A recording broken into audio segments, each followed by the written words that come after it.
ሰላም እንዴት ናችሁ? የደሱ የሄልዝ ቤተሰቦች እኔ እግዚአብሔር ይመስገን ደህና ነኝ። በያላችሁበት ሰላማችሁ ይዛ። ዛሬም እንደተለመደው በአንድ አስተማሪና ጠቃሚ ተመልሻለሁ። በዚህ ቪዲዮ ቡና ለአንጎል ጤና ምን ያህል አስፈላጊ እንደሆነ ለእናንተ በደንብ አብራርቼ እነግራችኋለሁ። ከዛ በፊት ግን ለቻናሉ አዲስ ከሆናችሁ ቻናሉን ሰብስክራይብ ያደርጋችሁ ጀምሩ። ነባር ቤተሰቦችም የዩቲዩብ አልጎሪዝም ለብዙዎች እንዲያደርስና ብዙዎችን ስለሚያስተምር ላይክ እና ሼር ማድረጋችሁን አትርሱ። አብራችሁን ቆዩ።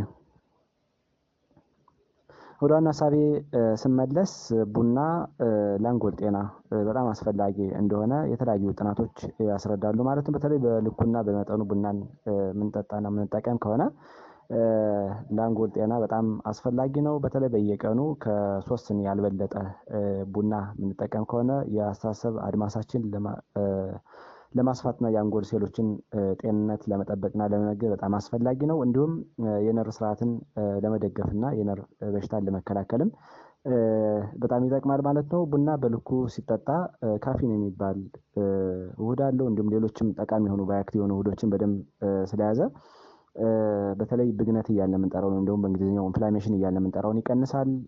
ቶክሲክ ኬሚካሎች ብሬን ውስጥ ወይም ደግሞ አንጎል ውስጥ እንዳይጠራቀሙ ያደርጋል።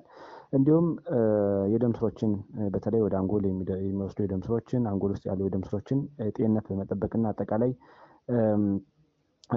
የአንጎል ቫስኩላር ሄልዝ እንዲመጣ በማድረግ ትልቅ አስተዋጽኦ አለው ማለት ነው። ስለዚህ ቡናን ከ2 እስከ 3 ስኒ በየቀኑ መጠጣት ለአንጎል ጤና በጣም መሰረታዊ ከሚባሉ ንጥረ ነገሮች አንዱ ነው ማለት ነው። ስለዚህ ቡና ለአንጎላችን ሴሎች ምን ያህል እንደሚያስፈልግ በ5 ከፍዬ ልንገራችሁ። የመጀመሪያውና አንደኛው በተለይ የነርቭ በሽታ ብለን የምንጠራቸው እንደ ዲሜንሻ፣ አልዛይመር፣ ሌሎችንም እንደ ፓርኪንሰንስ የመሳሰሉ በሽታዎችን ይቀንሳል ማለት ነው። በተለይ ጥናቶች እንደሚያስረዱት በየቀኑ ከ2 እስከ 3 ስኒ ቡናን መጠጣት ከ18 እስከ 65% አካባቢ ዴሊሪየም እና ዲሜንሻ እና አልዛይመር እያልን የምንጠራቸውን ይቀንሳል። እንዲሁም ደግሞ በተለይ ብዙ ጊዜ ሰዎች አዘውትሮ ቡና የሚጠቀሙ ከሆነ አዘውትሮ በየቀኑ ከ2 እስከ 3 ስኒ ያልበለጠ የሚጠቀሙ ከሆነ 29% አካባቢ ፓርኪንሰንስ እያልን የምንጠራውን በሽታ ይከላከላል ማለት ነው። ስለዚህ ፓርኪንሰን እያልን የምንጠራውን የበሽታ አይነት በመከላከልም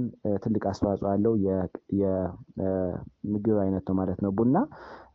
ሌላው ሶስተኛ አጠቃላይ የአንጎል ሴሎቻችን እንዳይደክሙ እንዲሁም ደግሞ የአንጎል ሴሎችን ጤንነት በማፋጠንና ከእድሜ መርፈቅ ጋር ተያይዞ ሊፈጠሩ የሚችሉ አንጎል ላይ አንዳንድ ነገሮችን ይከላከላል ተብሎ ይታሰባል። በተለይ ቡናን አዘውትሮ የሚጠቀሙ ሰዎች ወይም ደግሞ ብዙ ጊዜ ቡናን አዘውትሮ የሚጠጡ ሰዎች ከእድሜ ጋር ተያይዞ ሊከሰቱ የሚችሉ የተለያዩ ችግሮችን ይከላከላል። የአንጎል መድከምን፣ የአንጎል ሴሎችን መዛል እንዲሁም ደግሞ አንጎል ውስጥ ያሉ የተለያዩ ቲሾችን በመደገፍ የሚታወቅ በጣም አስፈላጊ የሆነ የመጠጥ አይነት ነው ወይም ደግሞ የምግብ አይነት ነው ማለት ነው ቡና። አራተኛ ለአንጎላችን ስትራክቸር አጠቃላይ ለአንጎላችን ስሪት በጣም ከሚጠቅሙ የመጠጥ አይነቶች እንግዲህ ቡና አንዱ ነው ማለት ነው። ጥናቶች እንደሚያስረዱት በተለይ ደግሞ በ2300 ሰዎች የተጠና ጥናት እንደሚያሳየው ከሆነ በየቀኑ ከ2 እስከ 3 ስኒ ቡናን አዘውትሮ የሚጠጡ ሰዎች ከፍተኛ የሆነ ክሪቲካል ቲንከር እንደሆኑና የተሻለ የአስተሳሰብ አድማስ ከሌሎች ሲነጻጸሩ እንዳላቸው ጥናቱ ያስረዳል ማለት ነው። አምስተኛ ሙድን ለማስተካከልና እንዲሁም ደግሞ አላርትነስ እያልን የምንጠራው ወይም ደግሞ በተለይ ንቃተ ህሊና ጋር ተያይዞ ቡና ትልቅ አስተዋጽኦ እንዳለው የተለያዩ ጥናቶች ያሳያሉ ማለት ነው። በተለይ ቡና በውስጡ ካፊን የሚባል ንጥረ ነገር አለው። ይሄ ካፊን አዲኖሲን እያልን የምንጠራውን ሪሴፕተር ብሎክ ስለሚያደርግና በተለይ አዲኖሲን እያልን የምንጠራው ሪሴፕተር የእንቅልፍ ሆርሞን ነው። ከሜላቶኒን ጋር በመሆን እንቅልፍ እንዲመጣ የሚያደርግ ሆርሞን ነው። ይህን ሆርሞን ብሎክ በማድረግ በተለይ ንቃተ ህሊናችን እንዲጨምር ያደርጋል፣ ኮንሰንትሬሽናችን እንዲጨምር ያደርጋል፣ እንዲሁም ደግሞ ሙዳችን የተስተካከለ እንዲሆን ያደርጋል። በተለይ ከድባቴ ድብርት እያልን የምንጠራውን በመቀነስ አጠቃላይ ዲፕሬሽን ያስተካክላል፣ ይቀንሳል ማለት ነው።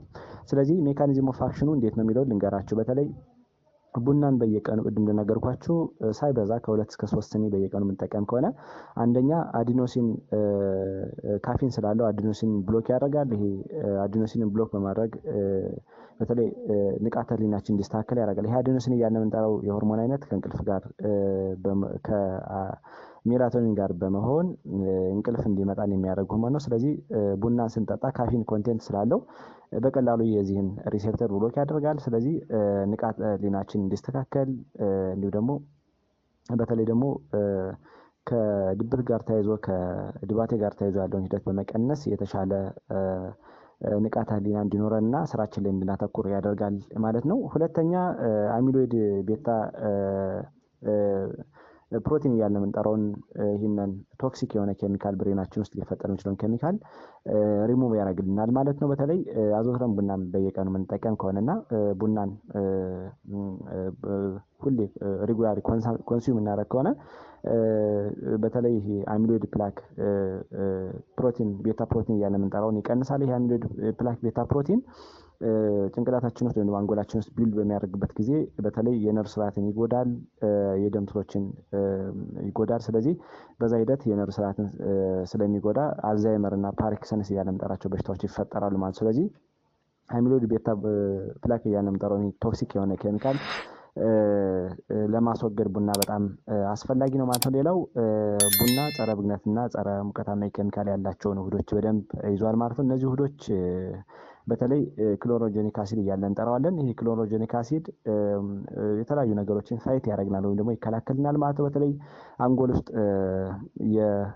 ብግነት ወይም ደግሞ እብጠት እያልን የምንጠራው ሁኔታ እንዳይፈጠር ያደርጋል። እንዲሁም የኦክሳይድ ውጥረት ወይም ደግሞ ኦክሲዴቲቭ ስትረስ እያልን የምንጠራው እንዳይፈጠር ይከላከላል ማለት ነው። ስለዚህ ጸረ ብግነትና ጸረ ሙቀታማ ኬሚካል ስላለው የአንጎላችን ሴሎች ይደግፋል። አንጎላችን ላይ ሊፈጠሩ የሚችሉ አንዳንድ ቶክሲክ የሆኑ ኬሚካሎችን በማስወገድ እና በመከላከል ትልቅ አስተዋጽኦ አለው ማለት ነው ቡና። አራተኛና የመጨረሻው ኒውሮትራንስሚተር ሪሊዝ ያደርጋል። ያ ማለት ብሬን ውስጥ ያሉ የመልእክት አስተላላፊ ኬሚካሎችን እንዲሁም ደግሞ ዘንጎችን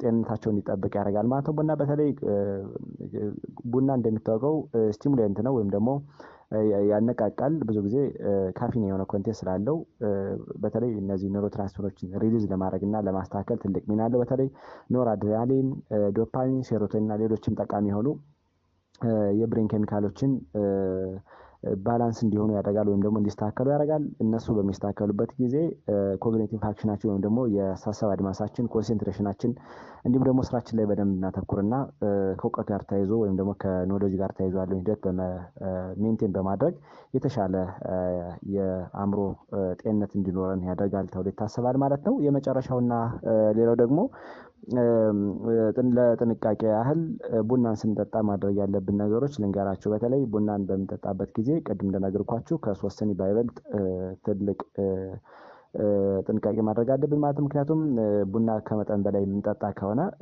የእንቅልፍን ሁኔታ ያዛባል። በተለይ ቅድም እንደልኳችሁ እነ አዲኖሲን፣ ሜላቶኒን እያልን የምንጠራቸውን ሆርሞኖች የእነሱን ኬሚካል ማዛባት ሊፈጥር ስለሚችል የእንቅልፍ ማጣት፣ ሌላ ውስጥ ዲፕሬሽን፣ ድባቴና የተለያዩ ውስጥ ልንገባ ስለምንችል በመጠኑ መጠቀም በጣም አስፈላጊ ነው። ሌላው ደግሞ ቡናን ስንጠጣ በመኝታ ሰዓት ባንጠጣ ትልቅ ሚና አለው። ምክንያቱም ቡናን በመኝታ ሰዓት በምንጠጣበት መልኳችሁ የራሳችን የኛ ናቹራል የሆነ ሰርካዲያን ሪትም አለ ወይም ደግሞ በተፈጥሮ ጧት እንድንነቃና ማታ እንድንተኛ የሚያደርግ የራሱ ሜካኒዝም አለ። ይህ ሜካኒዝም ስለሚያዛባና ቅድም እንዳልኳችሁ የሜላቶኒን የእንቅልፍ ሆርሞን አለ ሜላቶኒን የሚባል እንዲሁም ደግሞ አዲኖሲን ሌሎችም ኬሚካሎችን ሊያዛባ ስለሚችል ቡናን በመኝታ ሰዓት ባንጠጣ የተመረጠ ነው ማለት ነው። አንዳንዴ